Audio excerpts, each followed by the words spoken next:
Hello ladies and gentlemen, and welcome to an episode of Career Mode. Now we actually have some really interesting stuff to talk about, but that'll happen just a little bit on around the 2-minute marker. So let's talk about the Norwich game we have coming up right now in the Premier League. Last episode we actually titled I titled it Disappointment because we lost to Wigan, and I said in that video I need to start winning if I want to start challenging for this title. I mean, if it just keeps going the way it is, I don't even know if I'll make top 4. So some serious things are gonna have to be changed. Unfortunately we've had the injury of Pogba, which has kind of hindered us a little bit, but in all honesty the team that I'm putting out is still very strong and we should still be winning games, and in all honesty we should be winning them comfortably and doing a lot better than what we are. So I really needed to step my game up. I didn't know, maybe it could be something to do with the formation or something like that, but a fantastic header there leads to a forced save off the Norwich keeper. Ruddy, I think, is the keeper for them still, and Merkel gets the clean-up goal.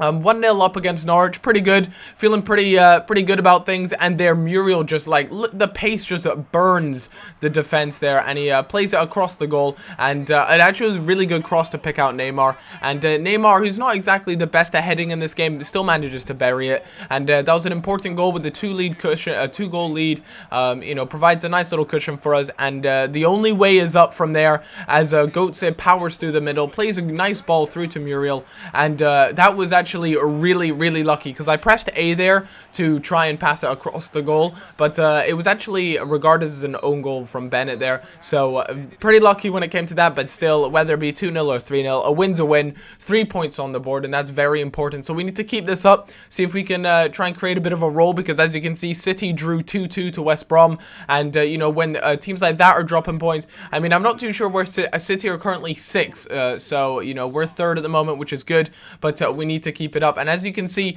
Mbaye, there was a little piece on him letting us know that a lot of agents in this business are in it. They just want to make transfers so that they can get a cut of the transfer fee and make some money for themselves. But according to Mbaye, his agent's not thinking about that, and it's just all about getting the right thing for Mbaye. But I took a look at the job openings. Currently, we have a Manchester City job opening and an Arsenal job opening. This is the huge thing I want to talk to you guys about. It's pretty much a what do I do? One, I've seen a lot of people like Cal. I'd love it if you swapped up the teams. A lot of people said you should start a new career mode, but I don't really want to start a new career mode, because for me, I'd prefer to go ahead and just do a little bit better, go one up and start, stay in the same career mode, be the same manager, but just go around to different teams. So my question to you is, should I stick it out and hope this season does well with QPR? And one of the big things is, though, if I do that, if I decide, okay, I'll wait to the end of the season, I'll come back and get the jobs, one of the big things with that is, it might not be there by the end of it. There was one time where I actually went, there was one job, I can't remember what job offer there was, and then I came back after one time I advanced, so a few days on, and it wasn't there anymore. So it could be, like a now or never sort of situation. Do I go for a different team?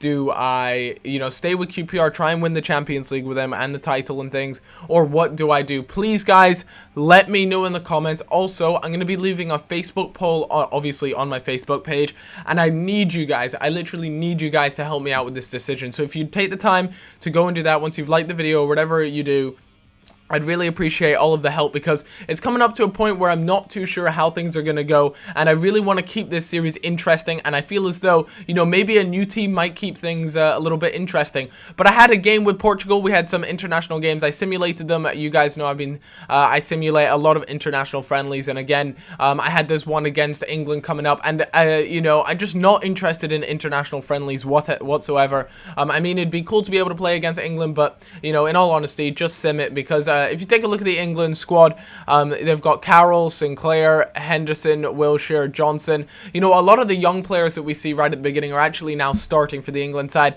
And in all honesty, the England side doesn't look that strong. And for me, I feel as though the Portuguese side certainly feels much stronger than the English side. You got the likes of Pepe there, Fabio Contrao, João Moutinho there, Cristiano Ronaldo, Oliveira, Nani.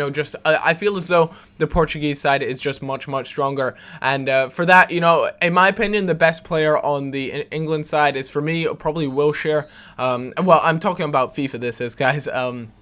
So I kind of went into that, you know, a little bit nervous because I didn't know how well FIFA made England play in simulated matches. But fortunately, I feel as though the right result came out and we won 2-0 over England. Again, it was an international friendly, so it didn't mean too much. But unfortunately, you know, FIFA, every time I make a custom formation, I'll use it for, you know, maybe about 3 months of in-game time. And unfortunately, after those 3 months, it's almost as if my custom formation disappears and something goes wrong, or the file goes corrupt, or just something like that. So I always find myself having to remake these formations, and that's exactly what I've had to do. Tottenham are actually in a very strong position at the moment in the league, so they're definitely a team that I don't want to lose to. The last thing I want to do is come out with no points from them.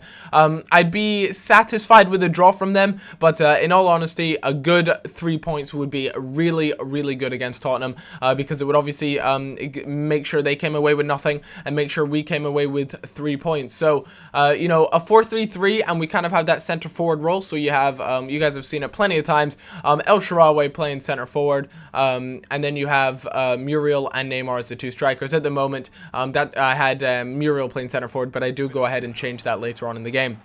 As you guys can see, though, Tottenham were such a strong side.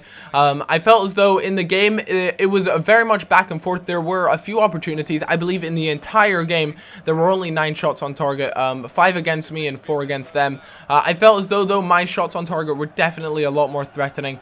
And Neymar there with a little bit of skill, some good passing, but a very poor effort from Merkel. And I find as though Merkel, his shots are actually not that good. He's got a decent sort of, he's got very good dribbling, he's got good passing and things like that, but when it comes from sort of semi-long range shots, he just doesn't cut it at all. In fact, he flops a lot of them, but some great dribbling from El Shaarawy means that the keeper can't hold on to it, and unfortunately for us, though, we couldn't get the clean up there. And we have to remember, Tottenham actually have Lloris, and all my shots that I shot against Lloris, I swear that man is Superman in disguise. Seriously, it was just incredible, the saves he was making. And you know, when I managed the French international side, I did say Lloris was just out of this world. So you know, there it is, as you guys can see. I wanted to see the saves, and 5 Ter Stegen made 5, Lloris made 4, so it was quite even in that sense. But you know, overall, no one came away with anything there, and very much a stalemate of a game. But I hope you guys enjoyed this episode, and like I said, please leave a like on this video, and please go and check out my Facebook page and leave your comments, thoughts, whatever, on moving clubs. Thank you very much for your time, guys. Hope you all have a cracking day, and I'll see you around. Bye bye.